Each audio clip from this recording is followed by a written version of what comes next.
Alexander Macedonia పాలకుడు. Grace దేశంలోని Macedonia పాలకుడు.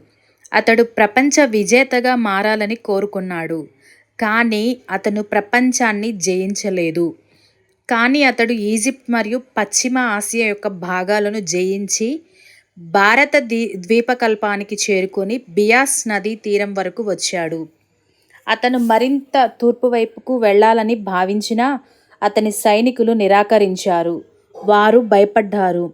భారతదేశంలో పాలకులు పెద్ద సైన్యాలు, రథాలు మరియు ఏనుగులు కలిగి ఉన్నారని వారు వెనుతిరిగారు.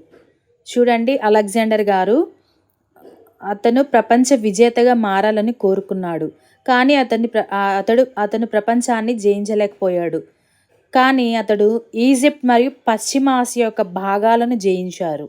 ఈజిప్టు మరియు పశ్చిమ ఆసియా యొక్క భాగాలను భారత ద్వీపకల్పానికి చేరుకొని బియాస్ నదీ తీరం వరకు వచ్చాడు. ఎక్కడి వరకు వచ్చారు ఈయన?